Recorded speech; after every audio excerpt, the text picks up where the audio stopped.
अस्सलाम वालेकुम dear students. Sindh board math class 9th exercise 1.4।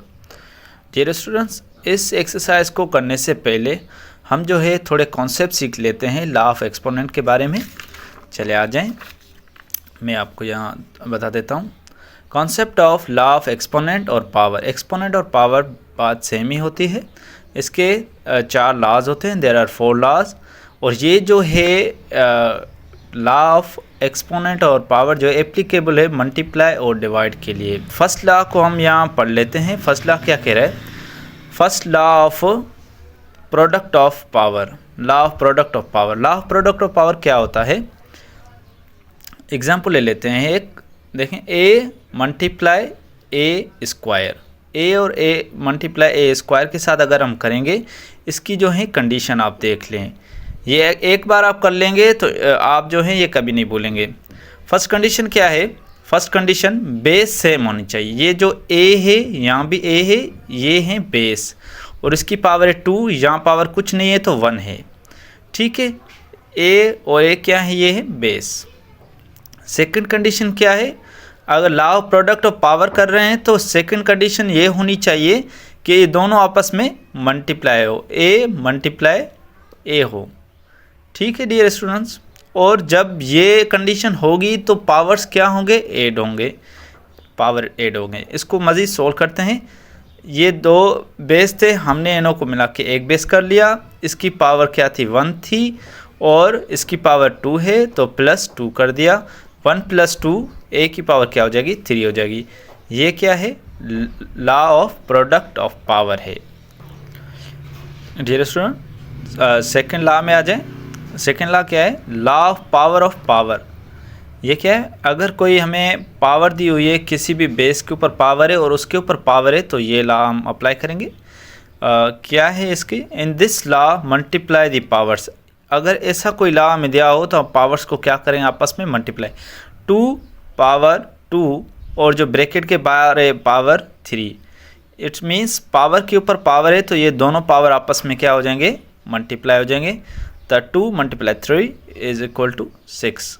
2 power 6 हो जाएगा। बहुत ही आसान था ये सेकंड वाला। अब डियर स्टूडेंट, थर्ड वाला देख लें आप। थर्ड लॉ क्या कह रहा है? Third law of power of product और क्वोशंट्स। प्रोडक्ट मीन्स मल्टीप्लाई और क्वोशंट मीन्स डिवाइड। एग्जाम्पल्स देख लें आप डियर स्टूडेंट। अगर ए मल्टीप्लाई बी मीन्स के बेस चेंज हो और उनों के ऊपर पावर हो, तो क्या करेंगे? ये पावर ए के साथ भी मल्टीप्लाई होगा और बी के साथ भी मल्टीप्लाई हो जाएगा।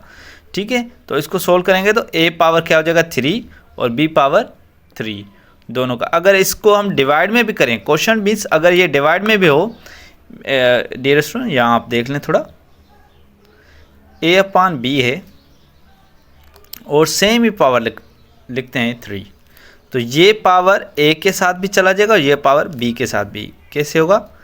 a पावर 3 और b power 3 easily. Dear student, ये था थर्ड वाला लॉ। अब फोर्थ लॉ में चले जाते हैं। फोर्थ लॉ क्या कह रहे हैं? Law of quotient of power. जो फर्स्ट वाला लॉ था ना, law of product of power, ये फोर्थ वाला भी उसके अपोजिट है। आप देख लें, law of quotient of power. Quotient means divide. Example ले लेते हैं। बेस सेम है और जो है डिवाइड हो रहे हैं। 5 के ऊपर पावर 5 है और यहाँ 5 के ऊपर पावर 3 है। बेस सेम है तो पावर क्या हो जाएंगे? सब्ट्रैक्ट हो जाएंगे। वहाँ बेस सेम था तो पावर ऐड हो रहे थे फर्स्ट वाले लॉ में, तो यहाँ अपोजिटली क्या होगा? पावर माइनस हो जाएगा, सब्ट्रैक्ट हो जाएगा। 5 के ऊपर 5 है पावर और 5 के ऊपर 3 है, डिवाइड हो रहे हैं, ये ऊपर चला जाएगा तो क्या होगा? माइनस होगा। 5 - 3 तो 5 पावर 2 हो जाएगा। ठीक है डियर स्टूडेंट, अब हम सोल्व करते हैं एक्सरसाइज अपना 1.2 क्वेश्चन नंबर 1 सोल्व कर रहे हैं। डियर स्टूडेंट्स, आ जाए यहाँ पे। Exercise 1.4 question number 1, simplify the following. अब ये आप देखें, बहुत ही आसान आपको लगेगा अगर आपने जो है concept of law of exponents और पावर आपने देखी हो, अगर आपने पूरी सुनी हो तो। पार्ट 1 में आ जाएं। ये देखें आप, 3 पावर 5 डिवाइड बाय 3 पावर 2। मैंने आपको कहा था ये 3 क्या है, ये है बेस और ये है पावर और एक्सपोनेंट्स। जब ये डिवाइड हो रहे हैं, base both base are same, दोनों बेस सेम है और डिवाइड हो रहे हैं डिवाइड की कंडीशन में, तो पावर्स क्या हो जाएंगे, सब्ट्रैक्ट हो जाएंगे। सिंपली कैसे इसको सोल्व करेंगे, ये जो है पावर ऊपर चला जाएगा, माइनस में आ जाएगा, और 3 पावर 5 माइनस 2 और ये हो जाएगा 3 के ऊपर पावर जो है 3 आ जाएगा। और हम जो है ऐसे भी लिख सकते हैं, मीन्स 3 के ऊपर पावर जो है 3 है, मीन्स 3 को 3 टाइम्स हम मल्टीप्लाई करेंगे, 3 multiply by 3, 3 multiply 3 is equal to 27 हो जाएगा। क्वेश्चन नंबर 1 का पार्ट नंबर 1 हो गया है। जी स्टूडेंट, क्वेश्चन नंबर 2 में आ जाए। क्वेश्चन नंबर 2 पार्ट 2 क्या कह रहा है, पार्ट 2 है 2 पावर 4, ये डॉट क्या है, मल्टीप्लाई, डॉट मीन्स मल्टीप्लाई है, और 5 पावर 3, और ये है क्या है, डिवाइड हो रहा है किसके साथ, 10 पावर 2 के साथ। तो हम क्या करेंगे, सॉल्यूशन में आ जाएंगे, सेम ही लिखते हैं आप, कोशिश करेंगे इनों की बेस सेम करें। ये है ना 2 पावर 4 है मल्टीप्लाई 5 पावर 3 है, तो ये जो 10 दिया हुआ है हम 10 को ये पावर के साथ सेम कर सकते हैं, बिल्कुल हो सकता है। 2 पावर, अगर ये पावर 2 है तो 10 की पावर 2 है, तो हम इसको 10 को इस तरीके से ब्रेक कर सकते हैं 2 इंटू 5 के साथ, और पावर 2 है तो यहाँ भी 2 आ जाएगा, यहाँ भी 2 हो जाएगा। अब देखें आप डियर स्टूडेंट्स, 2 का पावर 4, नीचे 2 का पावर 2, यहाँ 5 का पावर 3 और नीचे 5 का पावर 2, बेस सेम से हो गए। जब बेस सेम है और फोर्थ लॉ आप देखें, लॉ ऑफ क्वेश्चन वाला, तो क्या होगा, पावर्स आपस में सब्ट्रैक्ट हो जाएंगे। 2 power 4 minus 2 into 5 power 3 minus 2, 2 से 2 माइनस हो गया, 2 पावर 2 हो जाएगा, इंटू 5 पावर 1 हो जाएगा। 3 से अगर 2 हमने माइनस कर दिया तो पावर 1 हो जाएगा। तो 4 को 2 का पावर 2 है, इसको अगर हम सोल्व करेंगे तो 4 हो जाएगा, और 5 का पावर 1 है तो 5 हो जाएगा। 4 5 20, क्वेश्चन नंबर 2 का आंसर हो जाएगा 20। अब आ जाए डियर स्टूडेंट, पार्ट 3 में आ जाए, बहुत ही आसान है।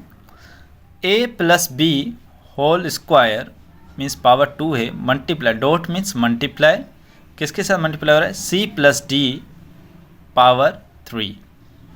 अपान में आ जाएं, अपान में क्या है, a प्लस बी, पावर में कुछ नहीं था तो 1 मैंने लिख दिया था, मैंने कहा कुछ नहीं होगा तो 1 होगा पावर में, डॉट मीन्स मल्टीप्लाई, मल्टीप्लाई हो रहा है किसके साथ, c प्लस डी के साथ, उसके ऊपर पावर है 2।